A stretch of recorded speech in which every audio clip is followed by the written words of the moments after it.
Calm down. You're safe now. There's no war in Ba Sing Se. What are you talking about? Where do you think all the refugees come from? You can't hide it. There is no war within the walls. Here we are safe. Here we are free.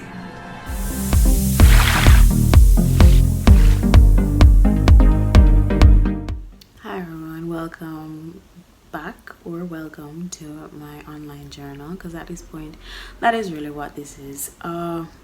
I started this conversation about a year ago in the video that's entitled My Spiritual Journey, but now I am ready to explicitly say which religion I have left, which is, you know, the Jehovah's Witnesses. And while there are a lot of reasons, I'm just gonna outline the main reasons. I'm not doing this to pull anyone away from their religion. Let's get that straight.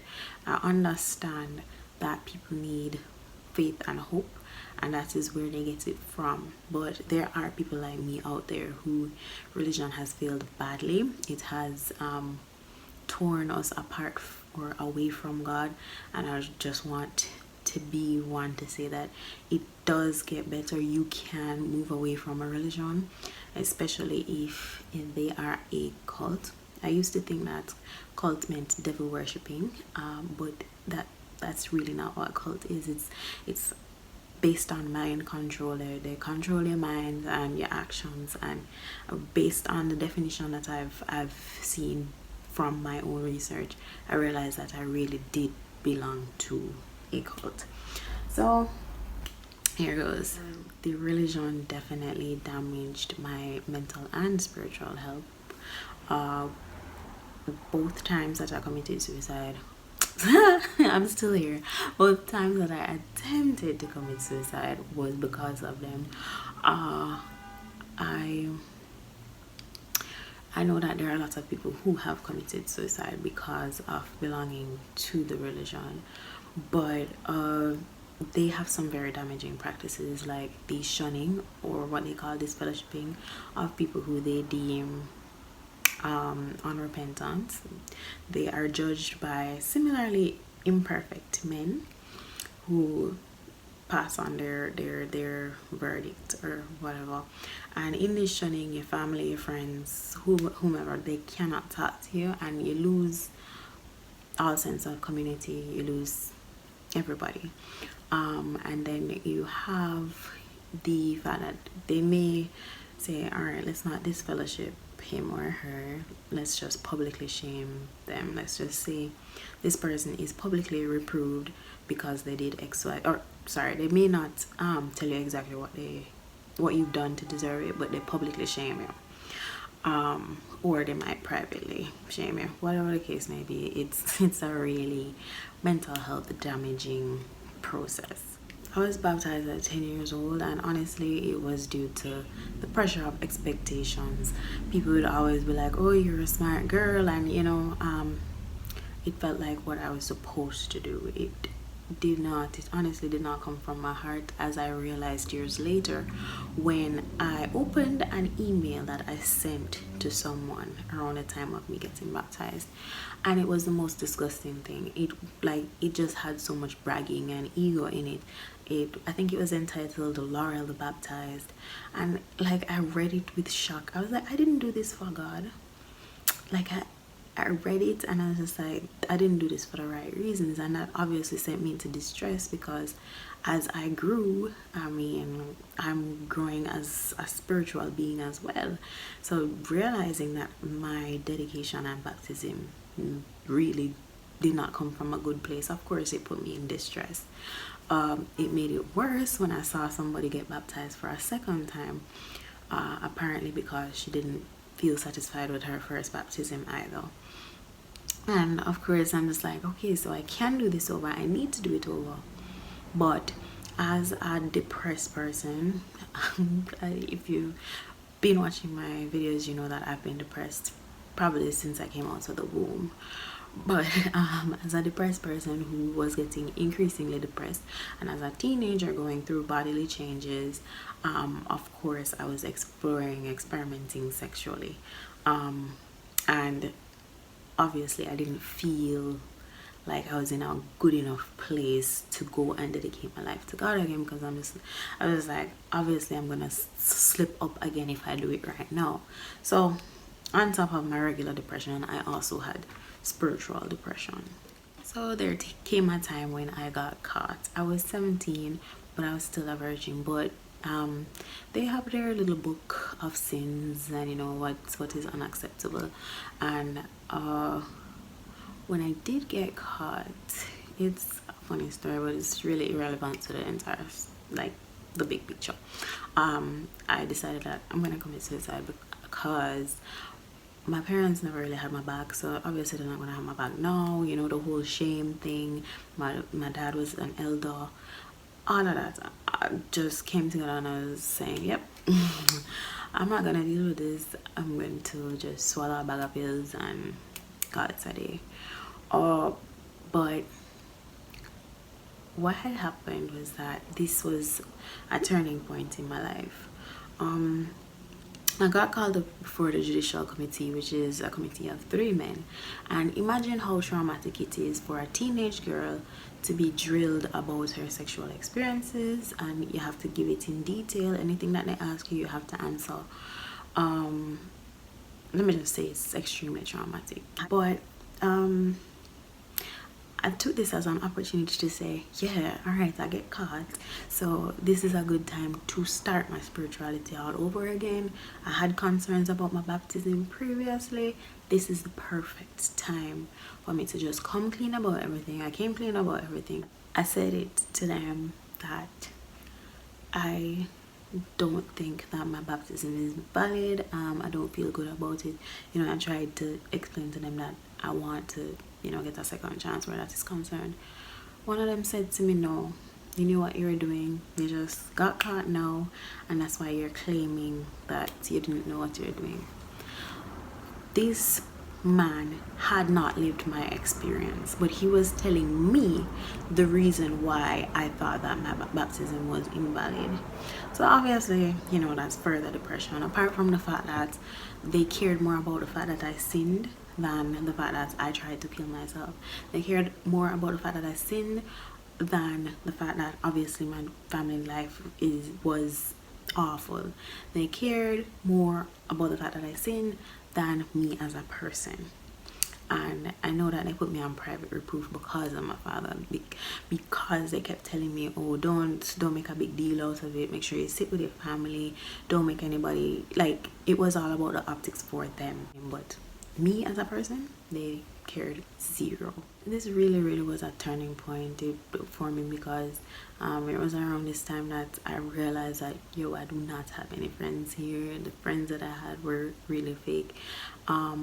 People were gossiping about me, and you expect better because, you know, they preach about gossip and all of these things. But when you look around, that's exactly what is happening. You expect better from these people because they are Christians. I recall around this time or two, I believe, that an elder like kept on trying to sext me. He has a whole ass family. I'm pretty sure he's still there preaching, making, like, you know, his whole righteous thing. Pretty sure he's still there, but homeboy was trying to sext me. I know for a fact that one of the men who were in my judicial committee was trying to solicit sex from a sister. Like, he was giving her 1,000 Jamaican dollars, which is extremely insulting, because he said he wanted to take care of her sexual and financial needs. And he has a wife. So those are the kind of people who are judging your sins, right? It like, all of these things just stopped making sense to me. I was diving deeper into depression, and of course I noticed the hypocrisy more. Like, I really I really never feel like I have any friends in there apart from maybe three. Three.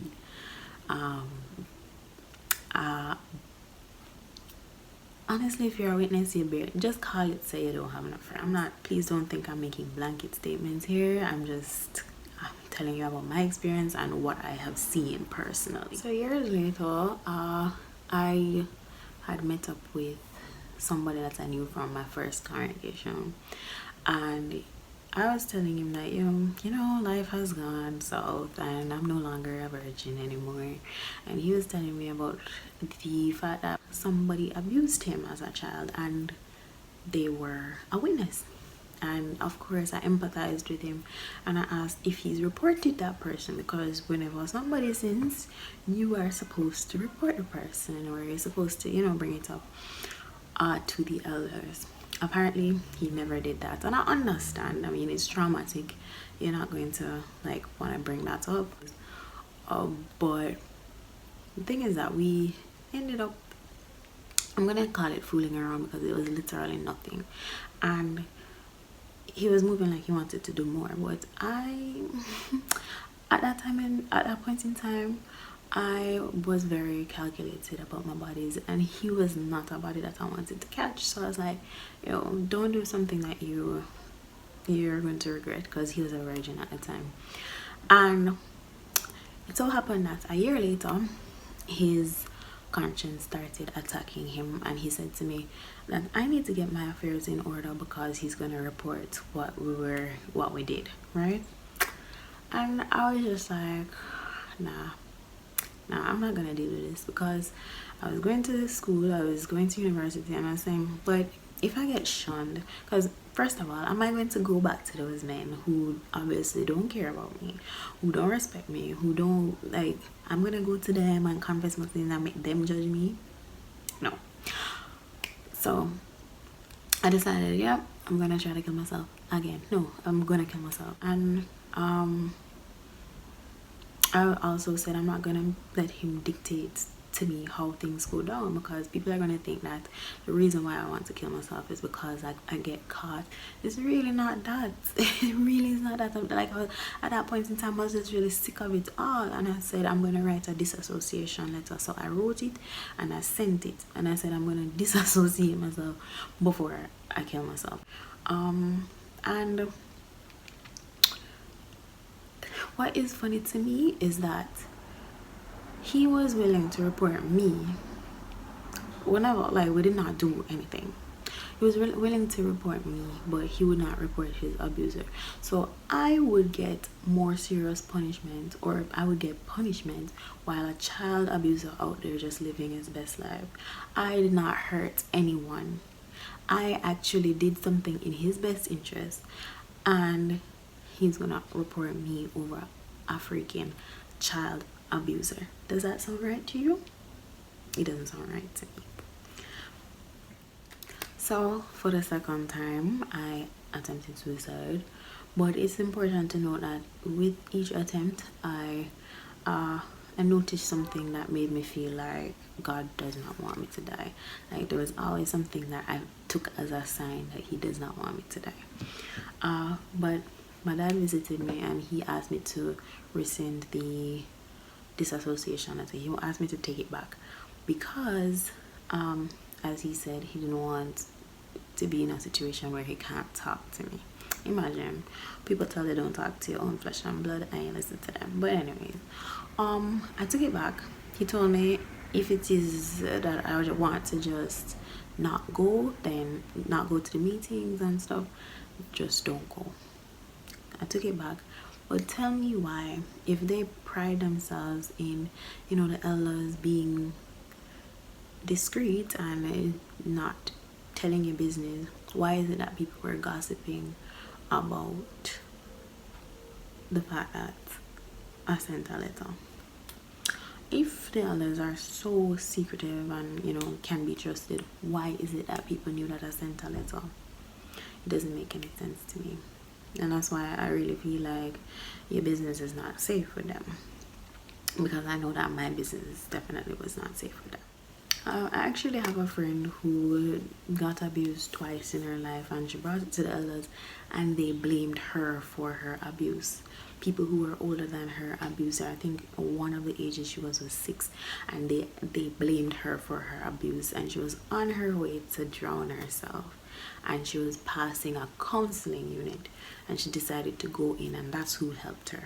They counseled her, and she's here today. I'm so grateful. But that's what we're up against in there. They really make you want to die. I don't care about people's opinions anymore. I do care about what God thinks and feels about me. And right now, I am certain that Jaja loves me. Like, I used to allow them to make me feel like God does not love me because I'm sinful.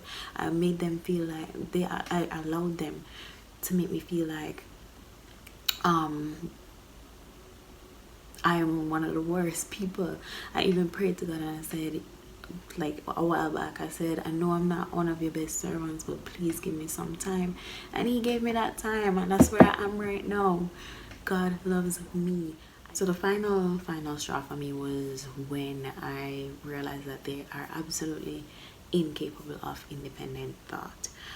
It is actually discouraged. If you do think independently, it can be punished, and that is exactly why they are a cult.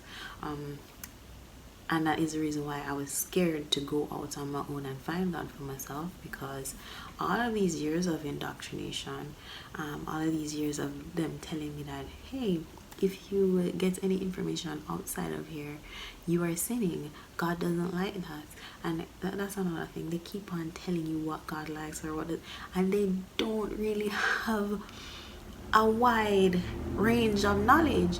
Like, God is an infinite, highly intelligent being, and you're telling me that these people know exactly what he's thinking? Nah, that no longer makes any sense to me. People might argue that I left because I want to be bad. I want the freedom to be bad. That's not the case. Funny enough, I used to really want to be celibate, and now I've been celibate for over a year. My spirituality has improved. My understanding of God has improved. My relationship with the divine has improved. And I just I just can't go back to that place.